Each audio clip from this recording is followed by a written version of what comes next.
Hello and welcome back to my channel. My name is Cassandra. I'm a licensed therapist with a particular interest in faith manipulation, partially because of my own experiences in the fundamentalist church. Today is actually number 4 of this series, and thank you so much to everyone who has sent in their stories. I heard something recently that I think is relevant to this series. I can't remember where I heard it, but the phrase was share from a scar, not an open wound. That idea really applies here. I want to compile stories so that we can look at the common themes and different tactics being used. But if typing out your story or sharing it anonymously is going to affect you negatively, it's not worth it, and I trust you to determine whether or not you feel ready to share. If you do want to share a story, my email is in the description box, and I will block out any usernames and do my best to keep you anonymous. With that being said, let's get into High Control Horror Stories number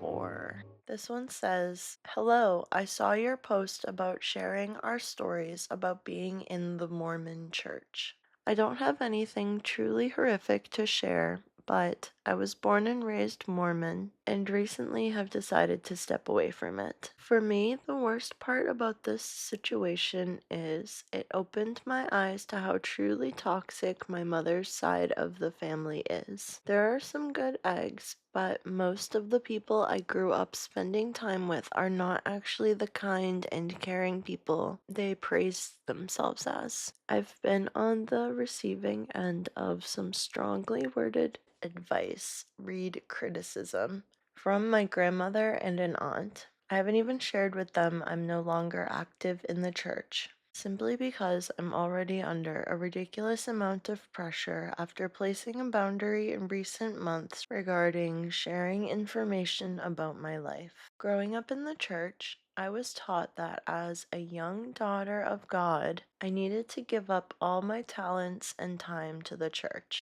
Yes, of course. I was expected to sacrifice my mental health, my time, my true values to be a tool in God's hands. See, already I don't love that. Doing God's will would make you feel good. And so, this belief that you need to get used to feeling bad to do God's will is usually just a red flag. This mindset was incredibly damaging and still affects me now. I'm so sorry to hear that. Not only that, but stigma around mental health is alive and well in my extended family. Yeah, maybe now is a good time to talk about mental health and high control religious groups. High control religious groups are often anti mental health support for a lot of reasons. In some more sinister communities, that can be because they know to varying degrees that being in touch with your mind in any capacity will work to undo some of the brainwashing. And there's another factor where there's a belief that the church should be enough and, you don't take things beyond the community of the church. Yeah, maybe we'll break it down further in a future video, but this writer just brought to my mind that connection between high control groups and stigma around mental health and mental health treatment. It took my mom years to believe that I was suicidal, and even then, I didn't get meds or therapy. She took me to an Eastern health clinic that just gave me alcohol with some floating metal shavings in a little bottle to drink. So basically, just drug me without the drugs.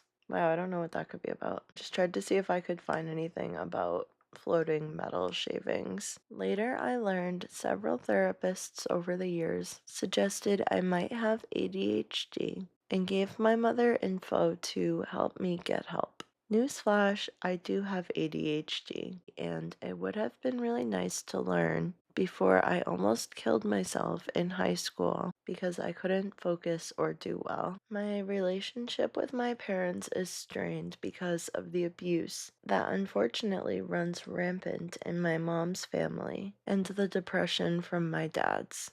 There's this serious pressure to be perfect, to sacrifice yourself for the Lord, and it sucks. My mom was gaslit and manipulated her entire life, and she spends all her energy trying to live up to a ridiculous standard set by her mom and older sisters. She truly believes that she's happy after having her life sucked away from her by having 8 kids and trying to make marriage to a self-destructing husband work. Unfortunately, I'm a huge part of the abuse she suffered at the hands of her mom and older sisters. They would judge her relentlessly because of how strong-willed and independent I was.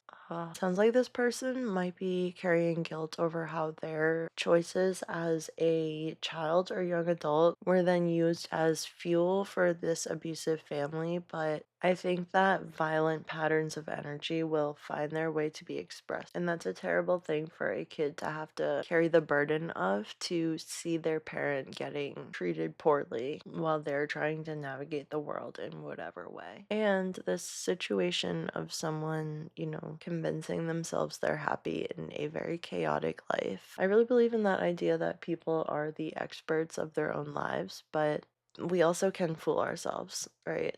And it sounds like you have a sense, having been in the family, that maybe your mom is fooling herself, saying that she's happy. Obviously, I love my siblings and my parents, but right now I am filled with rage at how my mom's family treated her. It's hard to be grateful for yourself and your siblings when you see how badly it damaged your mother to have us. It's a sick and twisted scenario all around. It's breaking my heart to hear this writer saying that they feel that way. I think just the fact that this writer is able to see the situation and call it like it is, it sounds to me like a cycle breaker, and that feels like something that is worth it. But a lot of pain. Because my boyfriend and I did the horizontal tango right before graduation, I ended up married a month after my 18th birthday. Oh my goodness. Yeah, that is something that we are going to see time and time again. Very young marriages. That in itself is a loaded sentence because, on the one hand, I adore my husband. Oh, I'm so glad to hear that. He's amazing, incredible, and I don't regret being married to him.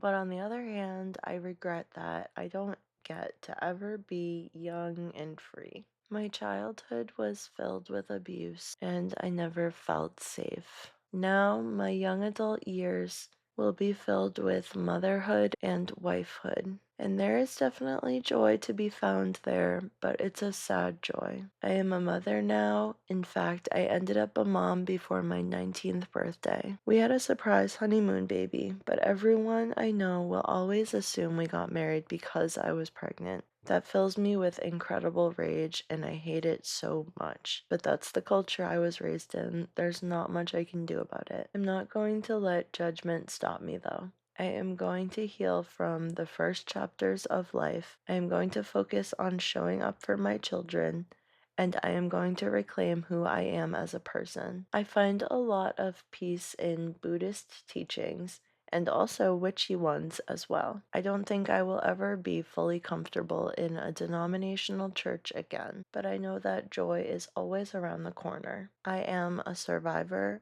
a warrior, and a person to be proud of. We all are. So, long story short, I have a happy ending. My husband isn't abusive, and we are leaving the church together. We are both strong individuals who now have a whole new world opened up to us. But there is a lot of damage that has been done to us by the church, and for me at least, I am learning how to deal with that fact. If you want any clarification or extra info, let me know. I am privileged to be able to share my story in some way, and I hope it can help others to move past the church and towards their future. Wow, the line where this writer said, and there's definitely joy to be found there, but it's a sad joy, really hit me. I don't know how old this person is. It's sounding like maybe they're still pretty young, and I have a lot of trust that they are going to be healing in leaps and bounds as they navigate life with this husband who it sounds like is on the same page as them. So I love to hear that this person is dedicated to that work and is intentionally reclaiming themselves as a person. This one is back to the focus on the family theme. It says, I remember those mini magazines being dotted around my house. I think my parents read them avidly. I never read them myself, but now hearing about what they contained, I think it's safe to say I was raised by Dobson parents. Already, I can say that that sounds like it can't be a good thing. I'm still traumatized from the corporal punishment and messed up from purity culture. My mom is now extremely deep into something called sozo, which seems to be some straight out of evangelical American Christian super churches. I'm not in the US, and it's very hard to find info on, but it seems a bit dodgy to me. Yes, I've actually heard a little bit about this sozo thing. I don't know if you've heard anything about it. If you have, leave something in the comments for me about it for sure. I might look into this. My dad has spent years absorbed in the prosperity movement and very focused on earning money and generosity within the church and wider community. The prosperity movement is also fascinating to me. It seems like it really feeds people's greed, but allows them to feel like it's kind of connected to their spirituality, so it's okay. Just like a little tweak of like abundance into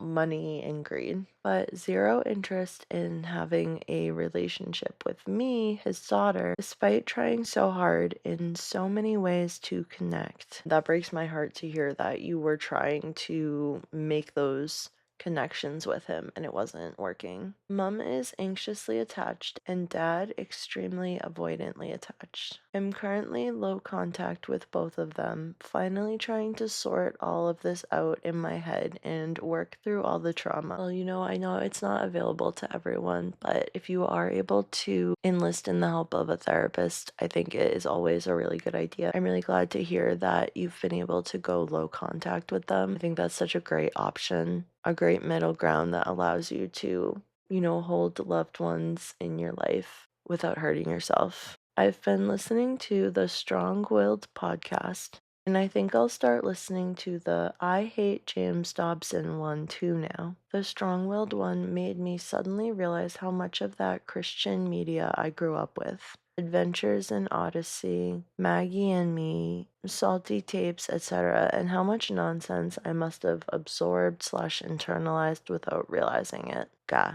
Well, again, as I keep saying, I think that the fact that you're recognizing this is a huge step in the right direction, and continuing to sit in meditation and pay attention to yourself and your thoughts will just kind of help undo the damage, and you're doing really great work. This one says, anyone else remember the cases that held the Adventures in Odyssey cassettes? Those were a big part of family road trips. Now it feels like an opportunity my folks took to force feed this insidious worldview that I'm still finding my way out of. These memories get a new color to them as I reevaluate and see what was happening with a new perspective. So I actually don't know about Adventures in Odyssey. Adventures in Odyssey is an evangelical Christian radio drama and comedy series created and produced by Focus on the Family. It seems like a similar thing to like Keys for Kids or Patchy the Pirate, which I'm familiar with. So I think this person is basically saying like a lot of fear mongering, and given how many disturbing things Focus on the Family has done, it's probably interesting to look back and see what a role they were playing. My relationship with youth pastors from high school has taken on a new color as well, as I realized they're just young guys my parents paid to teach me the party line at an age when I was, developmentally appropriately, trying to differentiate myself from their beliefs. It's more sad in retrospect than anything else. There may be some truth to that.